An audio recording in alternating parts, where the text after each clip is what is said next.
S'il vous plaît, sa question était de savoir si vous aviez des comptes bancaires. Allez au niveau de toutes les banques ici, les banques primaires.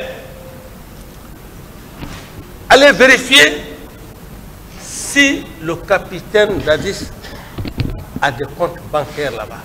Mon seul compte bancaire, c'était la Banque centrale. Allez, vous pouvez y aller. Est-ce que ça veut dire que vous n'en avez pas? Je n'en ai pas. D'autres questions, maître? Bien, mon capitaine. Et pour toi, mon capitaine, la maison que vous avez acquise à Kaporo, c'est quand vous êtes venu aux affaires, c'est quand vous êtes devenu président, chef suprême des armées, c'est en ce moment que vous l'avez acquise. La maison 6 à Kaporo. Non, vous vous trompez. Et que vous l'avez eu à plus de 2 millions de dollars. Non, vous vous trompez. Vous savez d'ailleurs ce qui a fait que, même tout récemment, au moment où je venais et je passais la nuit à l'hôtel, c'est parce que ces maisons n'étaient pas entretenues. Et quand j'ai pris le pouvoir, je me suis abstenu. J'avais un budget de souveraineté. Mais vouloir le faire, qu'est-ce que la population allait penser? La population n'allait pas penser à un budget de souveraineté. Les bâtiments que vous êtes en train de parler, ça c'est bien avant la prise du pouvoir. Et vous pouvez encore, j'ai été très clair ici, devant le parquet, j'ai dit, ils ont leurs collègues. Ils n'ont qu'à aller, ils n'ont qu'à faire une petite inspection. Dans ma famille paternelle, ils vont voir les faits. Un homme qui a détourné, un homme qui a de l'argent, sa maison familiale paternelle ne peut pas être comme ça. Très heureusement que les éminents magistrats et présidents sont là, ils peuvent immédiatement appeler leurs collègues d'aller dans la famille paternelle du capitaine Dadis et dans sa famille maternelle. D'autres questions? Bien. À présent, mon capitaine, parlez-nous du pacte qui a eu lieu entre le commandant Toumba, M. Cessé, M. Marcel plutôt, et vous, et plusieurs d'autres d'ailleurs. Il y a eu un pacte entre vous. Parlez-nous de ce pacte. Quels sont ces gens, quelles sont ces personnes? Non, il y a eu un pacte entre vous, entre le commandant Toumba et vous. Il y avait d'autres, il y avait quand même la présence d'autres. Bon, je vais raccourcir, il n'y a jamais eu de pacte et c'est pour cette raison que je vais demander à Monsieur le Président, avec sa sagesse, et que le parquet puisse faire venir, que le parquet, Monsieur le procureur, puisse faire venir l'élément que M. Toumba a dit qu'il aurait fait un pacte, le nommé Forum, pour clore tout. Mon capitaine, dites-nous, à quel moment de votre régime vous avez fait arrêter Général Diarra et pourquoi faire venir son fils, le mettre dans la même cellule que son père? Bon, mais est-ce que vous pouvez en venir au fait maintenant? Tout est lié, Monsieur le Président. Il était dans les préparatifs à ce moment. Monsieur le Président, permettez-moi, je vais lui répondre. Bon, par rapport à ça, oui, ce sont des instrumentalisations. Le général Diarra, je suis une personne qui ne ment pas. Avant, quand je suis revenu de l'Allemagne, j'étais dans la même cour à Koléa avec sa tante. Son fils actuel, le colonel Amara, il était au Britannique militaire. Donc cette familiarité a été une bonne cohésion de vie. Et quand j'ai pris le pouvoir, le général Diarra, il est encore là, maître. Quand j'ai pris le pouvoir, le général Diarra était chef d'état-major général des armées. Et c'était d'ailleurs tous les généraux. Il y a encore un des derniers dinosaures, le chef d'état-major, l'ex-chef d'état-major, le ministre Ibrahima Diallo, au camp Alpha Yaya. C'est le général Diarra qui a pris la parole. D'accord. Patienté qui a pris la parole et il s'adressait en ce moment-là au général Toto. Quand j'ai vu que ça n'y allait pas, le général Kandé, le général Sampil, eux tous étaient devant moi. Père à l'âme du général Chérif, eux tous ils étaient devant moi. J'ai eu la sagesse. J'ai dit, c'est vous qui avez fait de nous ce que nous sommes. Le ministre, le chef d'état-major Ibrahima Diallo, il est encore vivant. Et le général Baldé il est encore vivant, ils sont vivants. C'est en ce moment qu'ils ont rejoint leur domicile. Et pour la petite histoire, lorsque les gens disent que je ne sais, je n'ai peur de rien, je crois à mon destin. Par rapport à l'arrestation que vous parlez, personne ne peut vous dire que le capitaine Dadis m'a arrêté. Personne. D'autres questions? Bien, mon capitaine. Et deuxièmement, c'est bon, M. Camara, c'est bon. Ensuite, M. Camara, c'est bon. C'est bon. Vous avez dit que vous n'avez ordonné l'arrestation de personne. D'autres questions? Merci, Monsieur le Président. Mon capitaine, dites-nous, comment vous avez connu le commandant Toumba? Le commandant Toumba, Diakité. Mais j'ai été clair au départ ici, j'ai dit je l'ai connu par le biais de son maître, Claude Pivy. C'est vous qui êtes allé vers lui ou bien c'est lui qui est venu vers vous? C'est Claude Pivy qui est venu vers moi pour me le recommander. Il avait un de ses petits qui avait des problèmes, sa maman était malade. C'était dans ce contexte. Bien. Est-ce que vous vous rappelez du nom de cette personne qui, pendant que vous étiez dans la salle où le général Toto avait déjà pris les leviers de la commande, la personne qui est venue briser la porte entrée, est-ce que vous connaissez cette personne? Reprenez la question. Quand vous étiez tous assis au moment de la prise du pouvoir au camp Alpha Yaya, le général Toto était là. Colonel Tchegoro assurait le secrétariat. Le pouvoir était presque fini d'être pris par lui. Une personne est venue en brisant la porte. Bon, maître, le pouvoir. Ouais, je vais juste vous faire savoir que oui.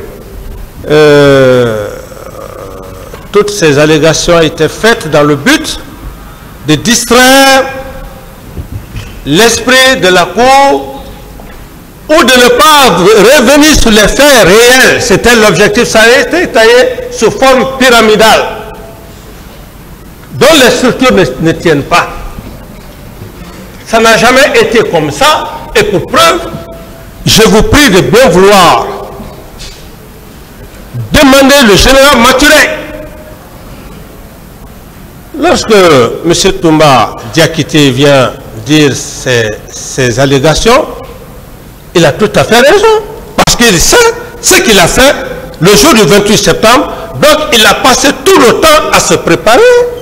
Il fallait donc détruire, comment dirais-je, endormir la conscience.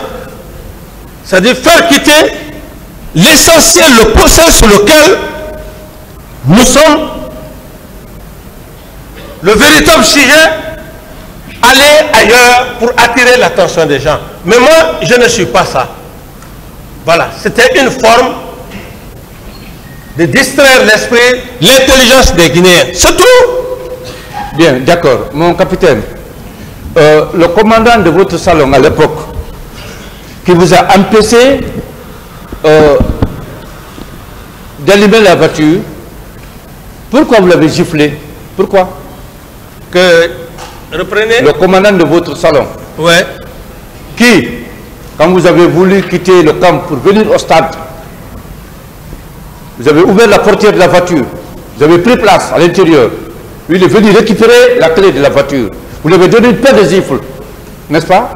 Ce sont des allégations, maître. Vous savez, le problème c'est quoi, maître? Vous savez, lorsque quelqu'un a fait un acte, il sait qu'il est plongé là-dedans. Je veux toujours parler de M. Toumba, et je réitère, M. Toumba, s'il a la possibilité encore de dire autre chose plus grave que ça, il va le dire. Quelqu'un que tu as voulu tuer, tu n'as pas pu, il est devant toi. Quelle est maintenant l'allégation que tu peux dire? Non, quand même, c'est un peu ça. Il est dans ses raisons. Hein. Moi, je lui donne les raisons. Parce qu'il ne pouvait jamais imaginer que je pouvais être en face devant lui. Donc, toutes ces allégations qu'il dit, c'est juste... il a ses raisons. Mais, puisque nous sommes devant un tribunal criminel, c'est au tribunal criminel et à monsieur le président de faire la part des choses. D'accord. D'accord. Dites-moi, mon capitaine, si vous aviez senti d'être trahi par le général Konaté ou ses hommes, pourquoi vous ne l'avez pas fait arrêter ou bien limoger tout au moins? Parce que vous étiez, c'est vous qui l'aviez nommé. Reprenez votre question, maître. Si, à un moment donné de votre règne, vous aviez senti d'être trahi par le général Konaté ou ses hommes, pourquoi vous ne l'avez pas limogé, au moins, ou bien le fait arrêter? Qui? Général Konaté. Merci, merci, merci. Merci pour cette question.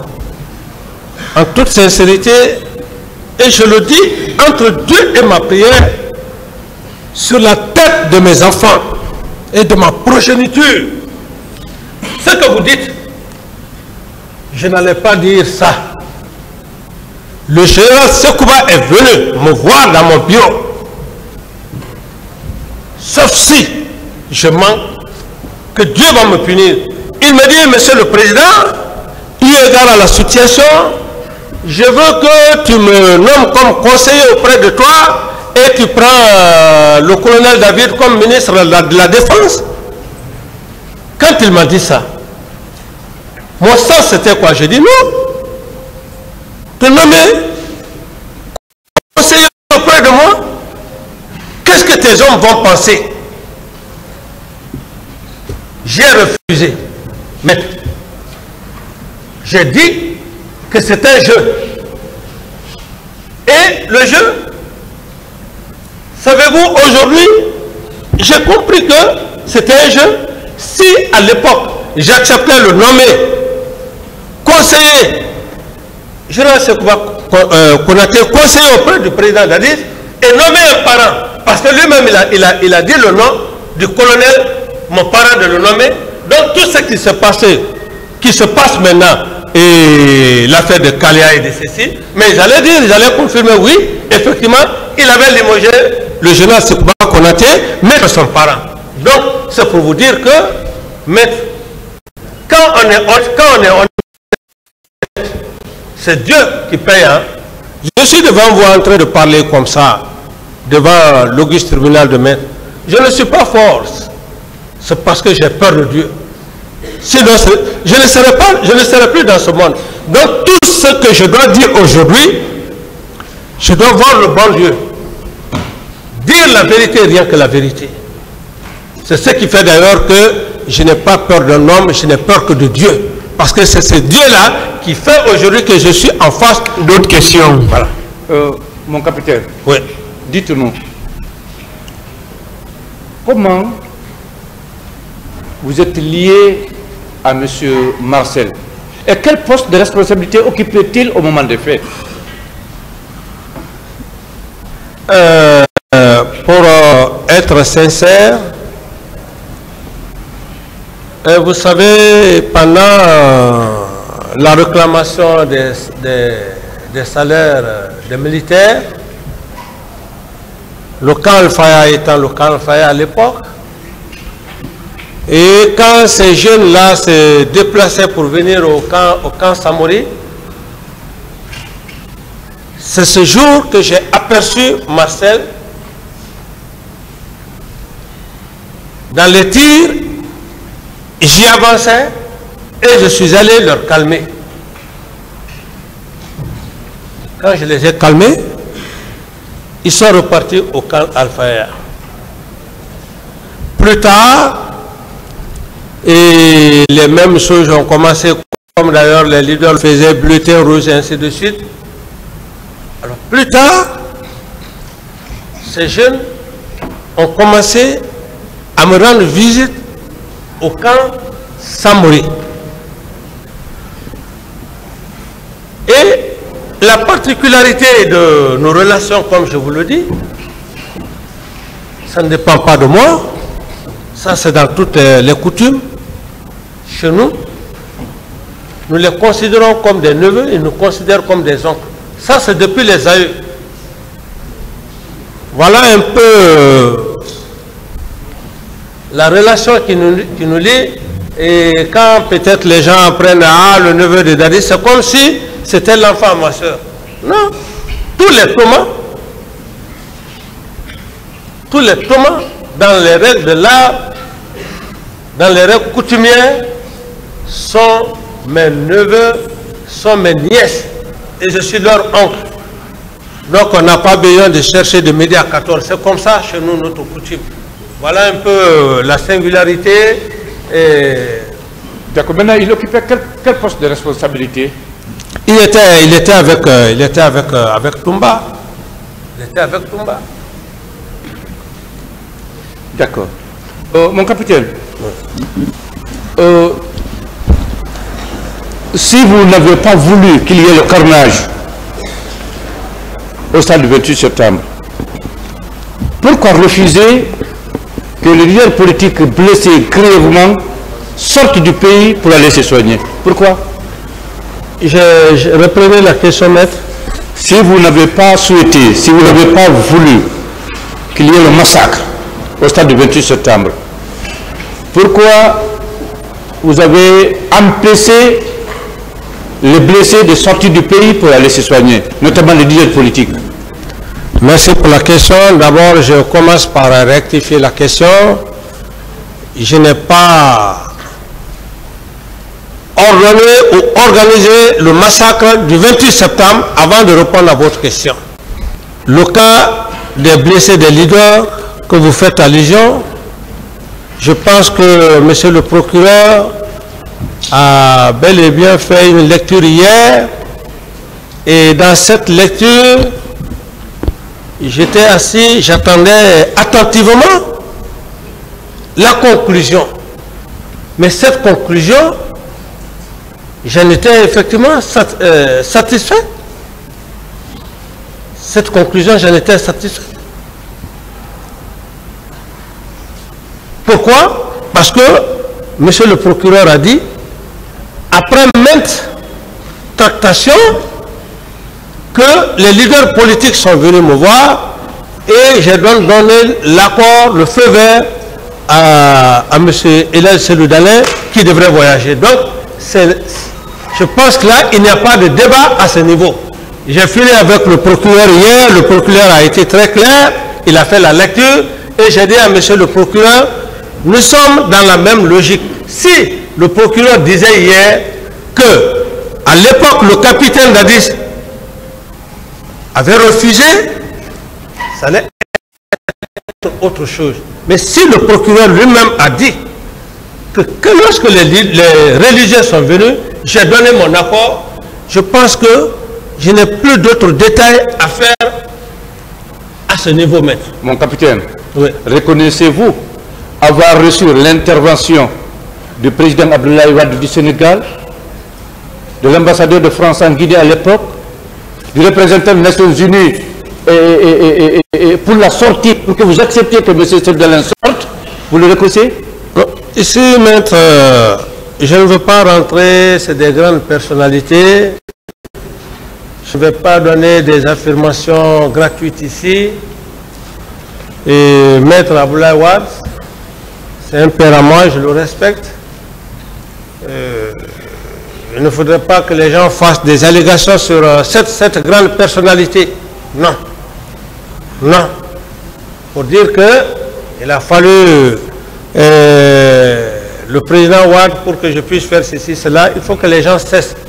Les gens n'ont qu'à s'occuper des événements, des faits réels du 28 septembre. C'est ce qui est le plus important. Est-ce qu'il y a eu ça? Monsieur le Président? Est-ce qu'il y a eu ça? Il n'y a pas eu ça, Monsieur le Président. D'autres questions? Bien. Mon capitaine, en venant au pouvoir, vous aviez d'ambitions nobles. Les Guinéens le reconnaissent. Surtout qu'à l'époque, il n'y a pas eu effusion de sang. Mais qui vous a fait changer cette décision d'organiser les élections au bout de 24 mois, restituer le pouvoir aux civils et partir dans les casernes? Qui vous a fait changer de décision, mon capitaine? Merci pour parce que ce n'est pas toutes les questions qu'on peut. C'est une très belle question, parce que d'abord la question en elle-même, elle est sincère et vous êtes honnête, vous êtes sincère en disant que vous avez une bonne idée. Parce que quel que soit un être humain, reconnaissez au moins son bienfait.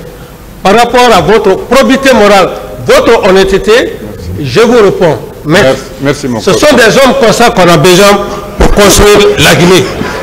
C'est ce qui peut encourager les patriotes et même les nouvelles générations à venir. Parce que il faut des hommes comme ça. Sinon, les nouvelles générations, lorsqu'ils vont venir, ils vont dire non, on a vu un homme engagé, mieux vaut s'enrichir, allez. Je vous réponds, maître. Merci, mon capitaine. Et la question, elle est belle et bienvenue. Maître, je fus en toute sincérité trahi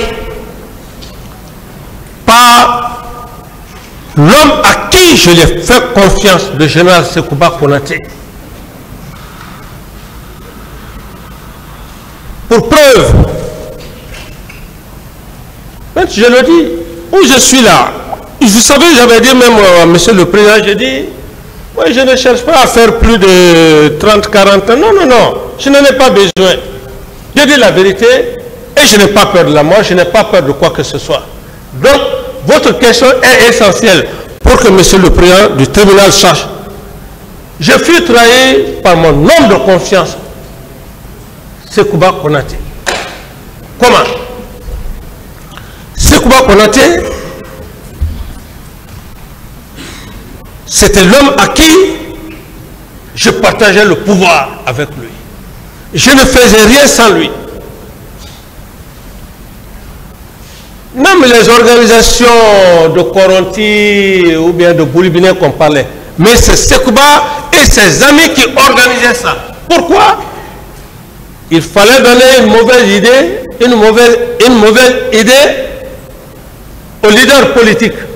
Mais dans ce jeu, il était en connivence avec le professeur Alpha. Permettez-moi, maître, de vous expliquer. Alors, même lorsque dans les PV, même certains ont eu à dire que Dadis ou rien, c'était une forme que les leaders politiques et la société civile puissent me faire la guerre. Mais dans tout ça, c'est le professeur Alpha, expérimenté qu'il est, et comme je l'ai dit, une expérience méchante. Et je réitère. Donc, Sekouba Konaté faisait le jeu. Il en a commencé même à Fria. Monsieur Kamara. Il est parti à Fria. Monsieur Kamara, est-ce que vous avez compris sa question? J'ai compris. Dit pourquoi j'ai changé. Répondez alors à la question. C'est par la trahison de Sekouba Konaté. Parce que Sekouba Konaté, il a fait croire à certains militants, à certains leaders, que Dadis veut aller aux élections. La preuve, il est parti à Fria avec le colonel Tebro pour un soi-disant préparatif de campagne. Alors, c'est ce que les leaders politiques ne comprenant pas, qu'il était en mèche avec Alpha, les autres se sont embobinés pour dire non, Dadis, veut rester au pouvoir éternellement. Mais dites-moi, cependant, mon capitaine, les hommes qui ont initié, qui ont mûri, construit le mouvement Dadis doit rester, ces hommes-là étaient des hommes de Konaté ou bien du professeur Alpha Condé? Merci, mais c'est ce que je vous dis. Je vous dis que l'armée a toujours été infiltrée, et je le dis et je réitère, les mêmes éléments là travaillaient avec le professeur Alpha Condé pendant même que le frère général Lansana Conté encore était vivant. L'armée a toujours été infiltrée. Ce sont les mêmes éléments, la prise de pouvoir qui sont venus, et puisqu'on a pris le pouvoir, inexpérimenté que j'étais, cette inexpérimenté que j'étais, permettez-moi, c'était les mêmes éléments qu'ils faisaient le machiavélisme sans que je ne me rende compte. Moi, à mon entendement, c'était des hommes sincères, honnêtes avec moi. Cependant, ils travaillaient, comme dirais-je, pour le professeur Alpha Condé et Sekouba Konaté. Est-ce que vous pouvez nous donner le nom de ces personnes qui ont initié et formé ce mouvement Dadis doit rester? Alors, je pense que quand vous allez voir, va passer à certains déjà, je crois, moi je ne donnerai pas, je ne cherche pas, comment dirais-je, à dire le nom de qui que ce soit. Je suis là, c'est ma personne, je suis là pour effectivement me défendre devant le président du tribunal. Donc je ne cite le nom de personne, mais les gens que je cite, c'est que j'ai les preuves avec moi, comme le cas. Est-ce que si on vous en donne, vous pouvez les reconnaître? Vous dites?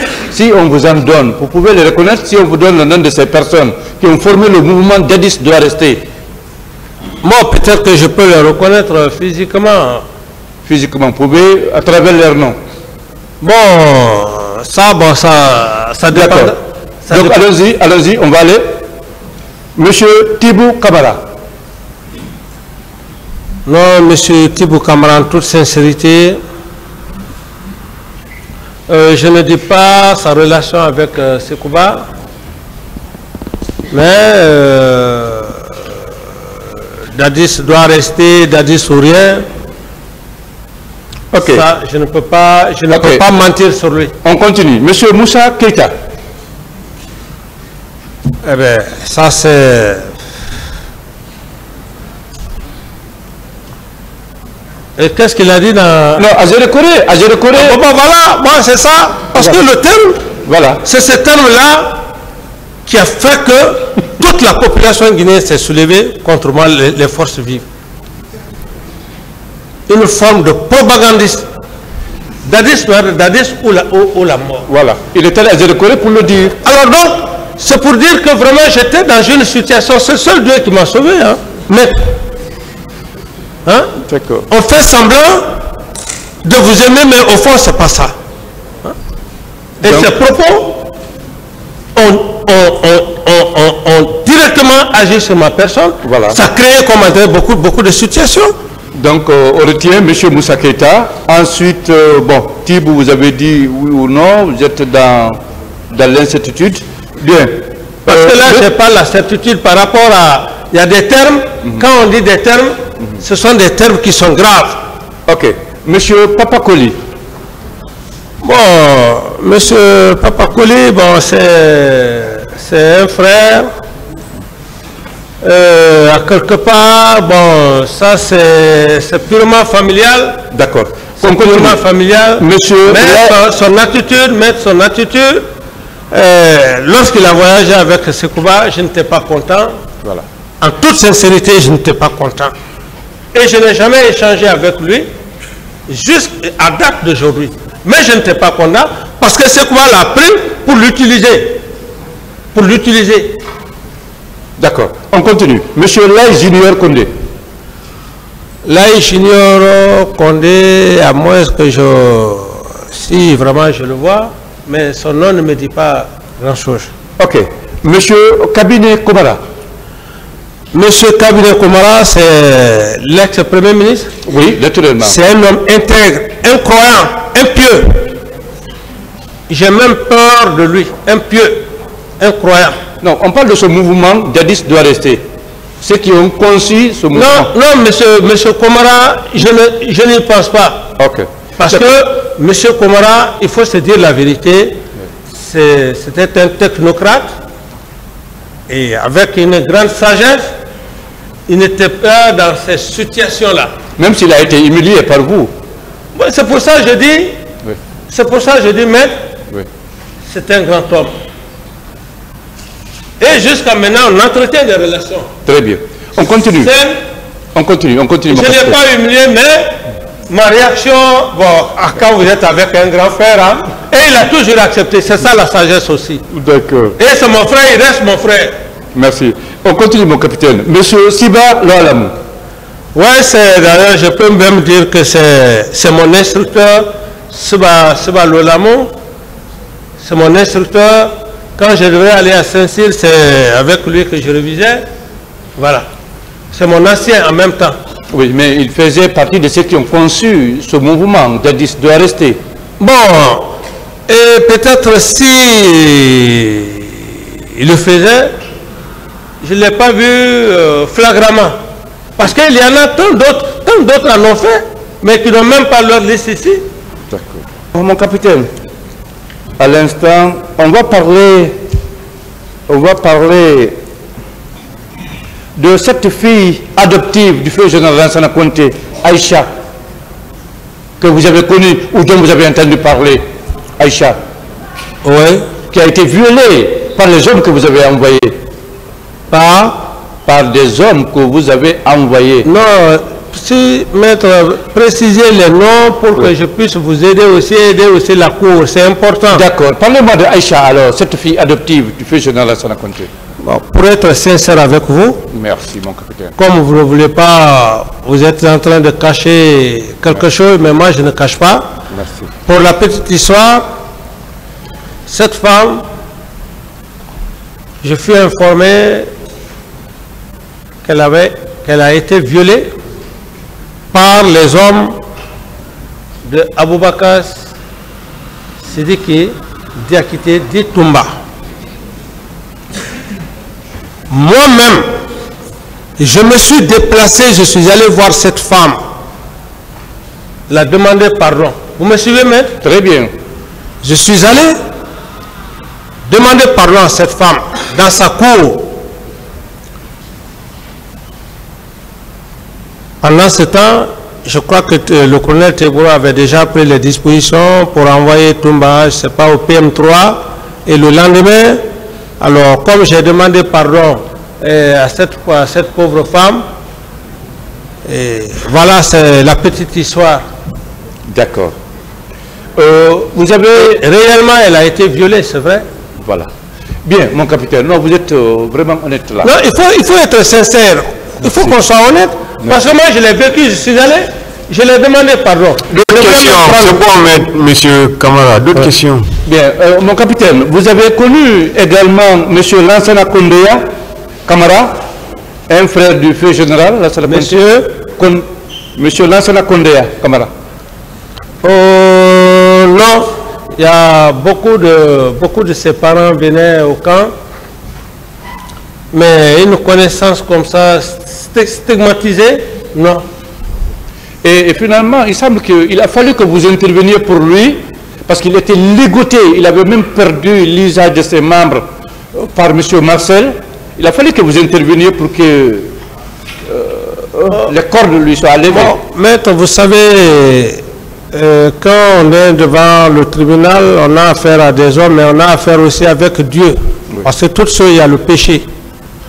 Alors à ce niveau, en toute sincérité, je ne vais pas juste parler devant le tribunal pour me faire plaisir, pour dire que oui, j'ai aidé ceci, cela, cependant que je ne l'ai pas fait.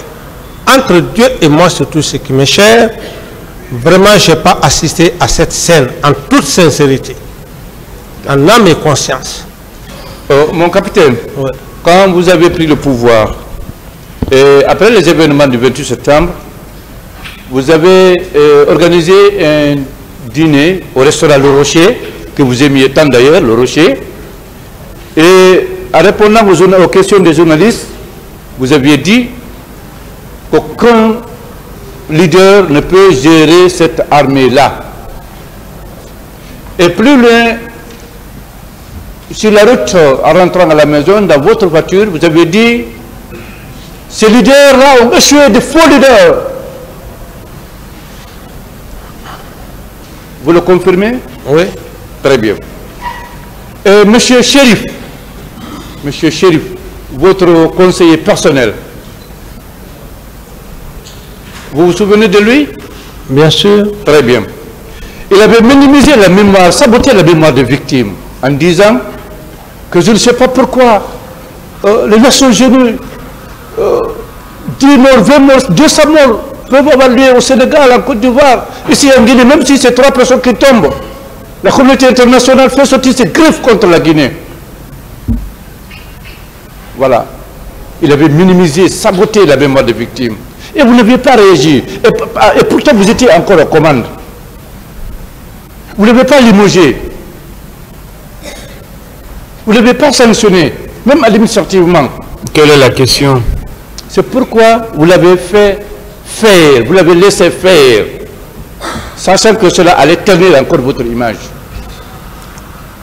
D'abord, vous savez, maintenant, je suis quelqu'un qui est très direct. Quand un homme respecte une personne, je suis tenu obligé de vous répondre parce que vous respectez la personne. Merci, mon capitaine. En toute sincérité, sinon je vous aurais dit que je ne parle pas. Merci, mon capitaine. Quel que soit l'être humain a besoin de son respect. Parce que vous avez besoin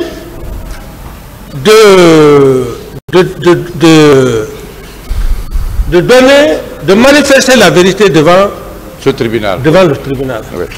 Alors, par rapport à ce que vous venez de dire, en toute sincérité, il y a des actes, quand ça se passe, c'est anormal. C'est anormal. Et à l'époque, tout le monde parlait comme bon lui semblait. Ouais. Alors, vous allez voir X qui va être là, il va parler sur RFI, d'autres sont là, ils parlent ainsi de suite. Tout ça à ton nom. Ce n'est pas facile. Et surtout qu'il y a maintenant un cas de mort. Des cas de mort. Alors, c'est autant dire que j'étais dans une situation extrêmement difficile.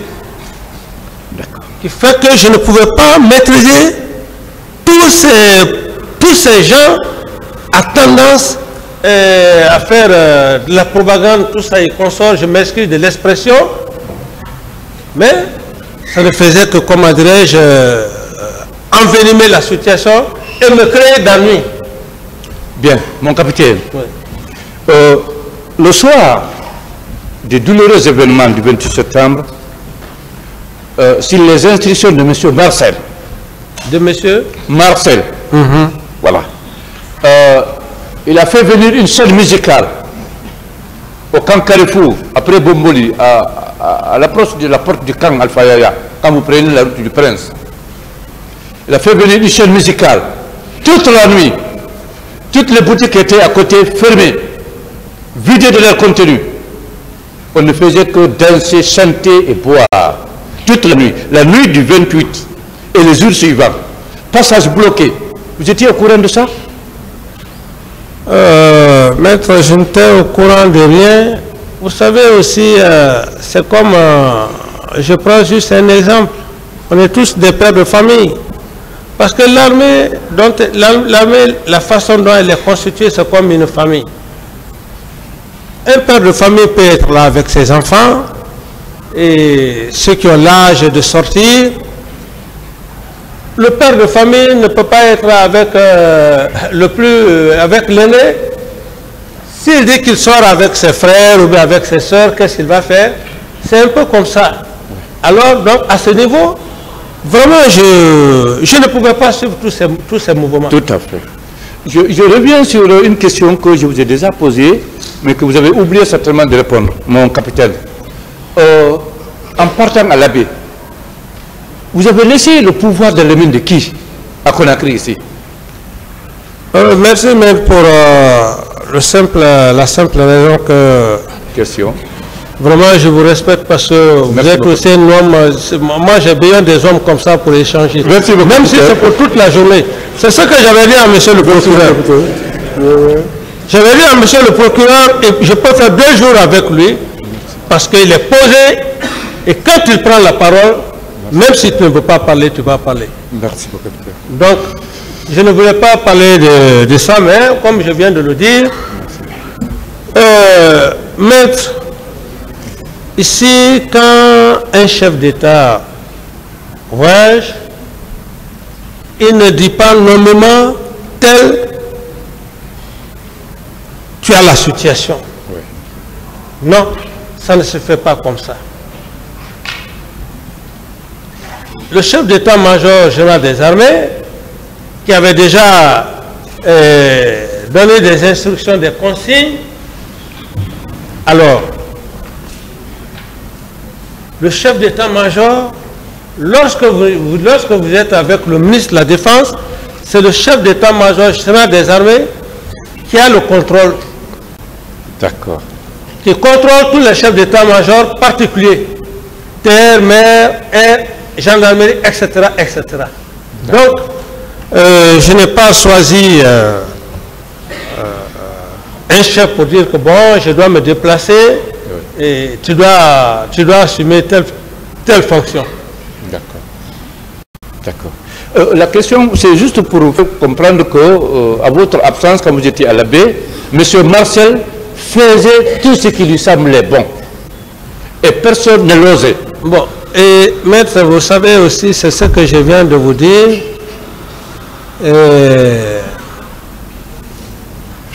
L'homme lui-même ne peut pas dire absolument à 100% qu'il peut avoir la maîtrise de son propre enfant. Même si son enfant vit avec lui, quel que soit son âge, il y a des moments quand l'enfant sort, l'enfant peut épouser d'autres comportements avec ses amis, et bien, le père de famille n'est pas là, le père de famille n'est pas à côté d'eux, c'est un peu la même situation. Donc quand on a une armée de ce genre, on ne peut pas absolument connaître tout ce que les hommes font. Les hommes aussi, ils ont leur plaisir, ils ont leur loisir. C'est vrai. Mon capitaine, moi je voudrais savoir, puisque vous étiez le commandant en chef des forces armées, le jour où M. Marcel et ses hommes ont fait tendre le général Toto pour lui donner des coups de chicotte, l'humilier, enlever ses grades, pourquoi vous ne l'avez pas sanctionné? Bon, voilà, maître, je reviens à ce niveau. Oui. Et quand le général Toto est venu me voir au bureau, c'est le lendemain que j'ai créé un rassemblement général. J'ai fait coucher tous les militaires pour demander pardon au général Toto. Parce que c'était vraiment, c'était indigne. Et il fallait procéder à cet acte. Vous convenez avec moi, mon capitaine, que M. Marcel faisait trop de bavures? Bon, même à ce niveau-là aussi, à ce niveau, on m'a juste dit que quand le général Toto est venu, que c'est des subalternes qui lui ont ôté le grade.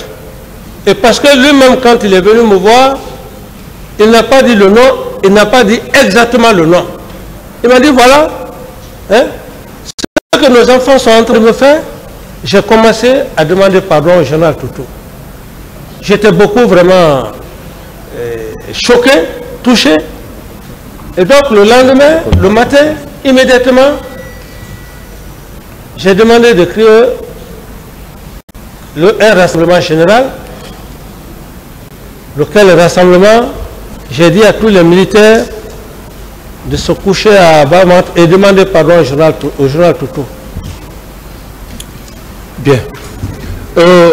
Mon capitaine, est-ce que vous vous souvenez de ce jour où de très grands féticheurs sont venus au camp pour chercher à trouver un sacrifice pour la conservation du pouvoir. Et ce sacrifice est sorti, c'était une hyène. Et on l'a fait venir, l'hyène, on l'a fait venir. Mais au moment de l'égorger, l'hyène s'est détachée, a mordu celui qui avait le couteau et a pris la tangente. Un groupe de militaires brandissent l'arme. Vous avez dit non de ne pas tirer. D'autres ont pris un véhicule pour pourchasser l'hyène. Depuis lors, ceux qui ont pris le véhicule-là ne sont pas revenus. Vous vous rappelez de cette date? Non, bon, c'est ma première... c'est ma toute première information par rapport à cette histoire. D'accord. C'est bon, d'accord. Ok, il n'y a pas de problème.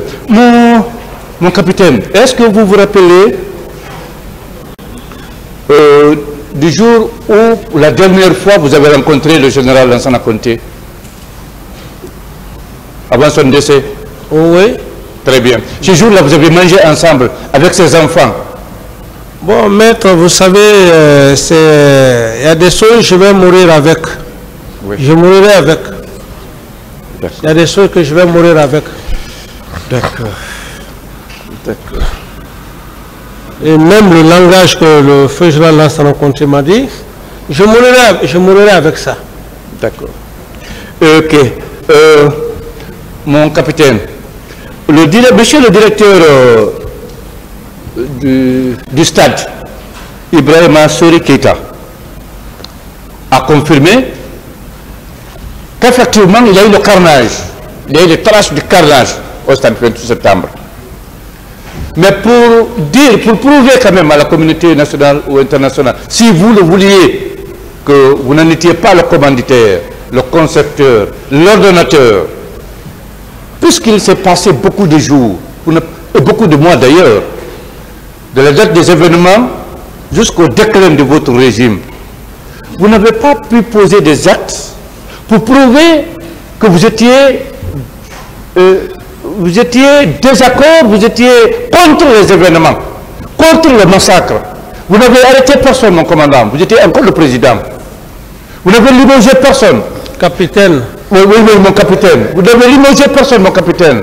Et il y a même eu quelques ministres qui ont démissionné après les événements du 28 septembre. Vous les avez vus démissionner. Alors, vous n'avez limogé personne, vous n'avez pris aucune décision, vous n'avez ordonné aucune arrestation, aucune interpellation. Pourquoi cela, mon capitaine? Comme je l'ai dit tantôt, que j'avais déjà engagé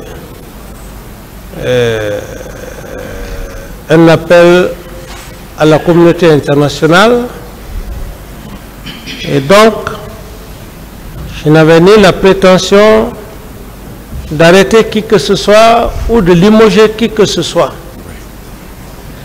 Et tout mon objectif était que la communauté internationale vienne trouver les gens au poste, en position, qu'ils puissent effectivement faire son travail. Très bien. D'accord. Mon capitaine, respectueusement, puisque vous étiez le commandant en chef des forces armées, et tous ceux qui sont sur le box ici aujourd'hui, c'est vous qui les avez nommés. Il se trouve qu'aujourd'hui, avec les événements du 28 septembre, on a eu des blessés, on a eu des morts.